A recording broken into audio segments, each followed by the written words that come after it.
it's Jessie. Welcome back to my channel, welcome back to another video, and welcome back to my reading wrap up. So I have not done a reading wrap up since, I want to say like March, April time maybe was the last time I did one. I could have stopped them before then, to be honest. I really can't remember, but yeah, we haven't done one in ages, but I'm bringing them back I think because for a while I was just getting bored with it and I was kind of vlogging everything I read anyway, so it didn't really make much sense for me to do wrap ups. But I've got some books here that aren't in vlogs, other ones you guys haven't seen yet, and I just thought it'll be fun considering it's bookmas, might as well do a reading wrap up, and then seeing how I find this, maybe I will reintroduce them monthly. I also asked on my community tab if you guys were interested in it, and you guys did say yes, so that is what we're doing today. So instead of just holding up each book and talking about it, because I do find that a little bit boring, and a lot of these are in vlogs, I will link the vlogs that these are in down below so you guys can see. But what we're going to do is firstly go through my stats for the month via Storygraph, then go through kind of like each of my ratings in order of lowest to highest, and then kind of talk about like highlights, lowlights, and any ones that I didn't vlog I will give a bit of a longer kind of chat about. So that's kind of the vibe of what we're going for. Let me know if there's anything extra you want me to include in these going forward, and yeah, without further ado I will pretty much just get straight into it. So I had a pretty good reading month in November. I am pretty happy with everything that I read. I think overall for me personally, without looking at statistics, it was a pretty high average rating maybe, and I got through a lot of books, which is good. December I'm going to have to like power through and read like a million books, but it's fine. We're focusing on November now and it's okay. We won't talk about December.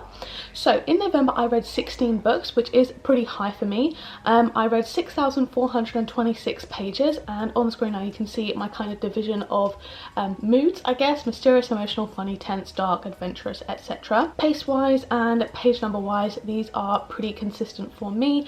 Mainly medium paced and a little bit of fast, a little bit of slow. And then for page number, yeah, mainly 300 to 499, and then a couple either side. It was purely fiction. I don't need to show you that graph, it's boring. And then breaking down my genres and format, mainly I read young adult this month, which is really interesting to me. I mean, I can kind of see that with a couple of these. I read a few Shatter Me books, so yeah, that is actually unusual for me, but yeah, it does make sense within the month. Mystery, yes, that makes sense. Contemporary, dystopian, romance, horror, LGBTQ, thriller, fantasy, and you can see the rest going down. Mainly print and then a little bit digital and audio. I'm not 100% sure how accurate that one is. I might need to go back through and check everything over. And then yeah, average star rating was a 3.8, which is kind of slightly more higher than average for me. I believe last year I got about a 3.6 average, so I'm really hoping for higher this year.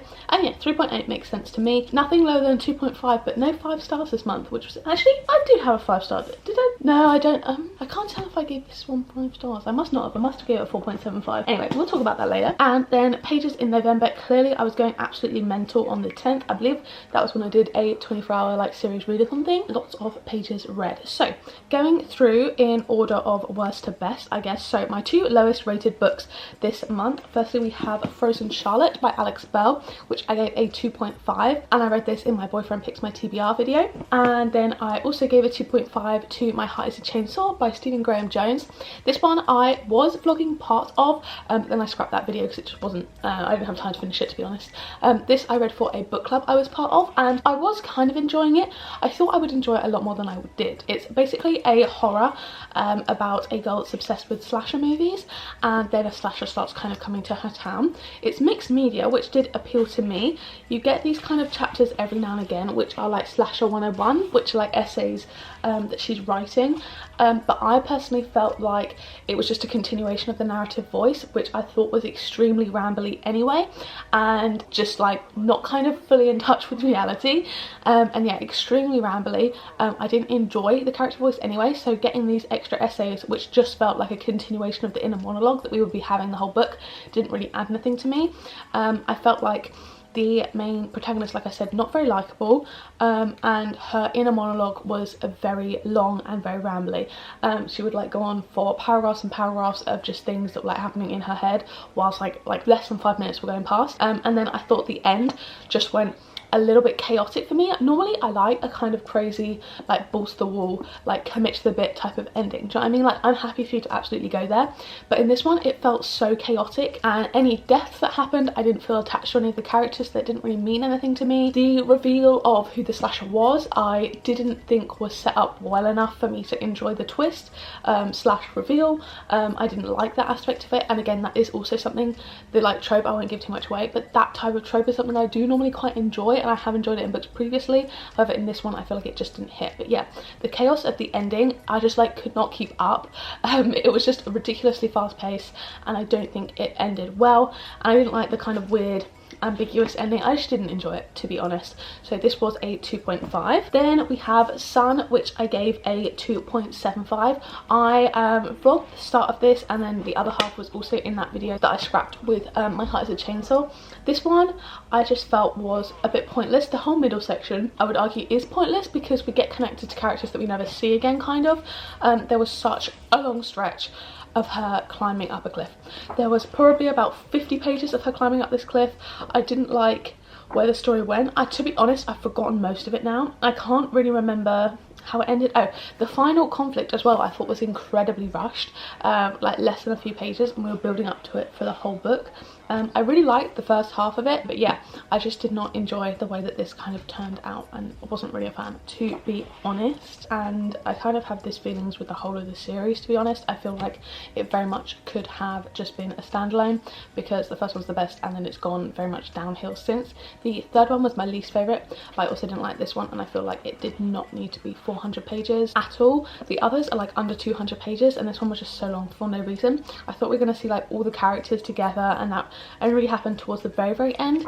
So yeah, it did not need to be 400 pages or so, however many it was. Like, what was it? Yeah, 370 pages. It was just unnecessary. Next up, we are into the threes, and I have a book that I don't have with me because I left it at home, but we have Death and Croissants. I rated this a 3.25, and I read that in Also My Boyfriend Choosing My TBR video. Then we have three 3.75s. All of these I vlogged. So firstly, we have First to Die at the End, which I read in my series 24-hour readathon, as well as One of Us Is Next. I gave them both 3.75. And then we have Alice, which I read in my Blindly Picking My TBR video. And I pretty much had solid thoughts on all of those books, kind of enjoyed them all and would recommend. Then we get into our 4 stars. I have 4 stars this month. Firstly is The Maze Runner. Then we have Get Alive, Chloe Brown, Defy Me, and also Reveal Me, which is the final book in the little bind-up of novellas here. All of these were also vlogged. This was in My Boyfriend Choose My TBR, and this was in my series vlog, so yay. The Maze Runner, I don't think I finished it in a video, but I just don't have any too strong feelings of it. It's very nostalgic for me, and that kind of is what pulled up the rating. Like, I don't really know what to say about it. I've read it before. It's The Maze Runner. Everyone knows like everything about that. Then we move into some of my favourites. I have one 4.25, and that is Everyone in My Family Has Killed Someone by Benjamin Stevenson. This is vlogged in a video that you have not seen yet, but I really enjoyed this. It was a really fun, cozy mystery, and my favourite part about it was probably the narrative voice, because it breaks the fourth wall, and I really enjoyed that. And yeah, I thought the twist was really good as well. Then I have 3 4.5s. Firstly, we have Under the Whispering Door by TJ Klune, which I read in My Boyfriend Choosing My TBR, Anxious People, which I read in my Blindly Choosing My TBR, and Vera Wong's Unsolicited Advice for Murderers, which you guys have not seen yet. I really enjoyed all of these. All of these felt kind of cozy, which was a bit bizarre because they all have very different plots. All of them actually made me a little bit emotional as well at one point, and yeah, I really enjoyed all of them. We follow old people in all of them for some reason, or like, maybe not old, maybe old is a bit of an exaggeration because he's like 50 in this. Really enjoyed all 3 of them, so definitely would recommend. And then I guess my favourite of the month was technically Yours Truly by Abby Jimenez. This I gave a 4.75, and I read this in my 24-hour series reading vlog. Very repetitive because I've read all of these in vlogs this month. But yeah, I love this one. I didn't enjoy it quite as much as Part of Your World because towards the end I thought the miscommunication was a bit too much, but it was so addictive, like I couldn't put it down. I love Abby Jimenez's writing, so cannot wait to pick up more from her.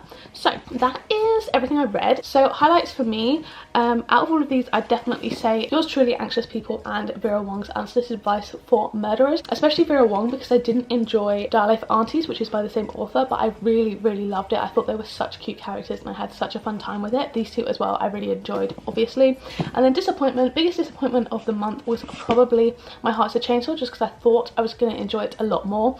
I was kind of thinking this might be a 4-star, but it was not, alas. So yeah, that is pretty much every book. I mean, I say pretty much, that is literally every book I read in November, all 16 of them. I feel like this probably wasn't the most organised way of doing it, but maybe if you guys have any suggestions for next month, I can implement that. But yeah, overall I did enjoy all of these books I read. I had a good reading month, I think, and I hope that December will be even better. So yeah, let me know if you have read any of these books, plus the other ones I obviously mentioned. And yeah, thank you guys so much for watching Bookmas Day 2. We've got some super fun reading vlogs coming, as you guys will have seen a little bit of a sneak peek of here in this wrap up. But yeah, thank you guys so much for watching. I really hope you enjoyed. If you did, don't forget to give it a like down below. Hit subscribe and turn on the bell to join a little club, and make sure to turn on all notifications. Then you'll be notified every single time I post a new video. If you want to watch one of my other videos, there'll be 2 on the screen now to pick from, as well as a linked up in the cards from earlier. So yeah, thank you guys so much for watching, and I will see you in the next one. Bye!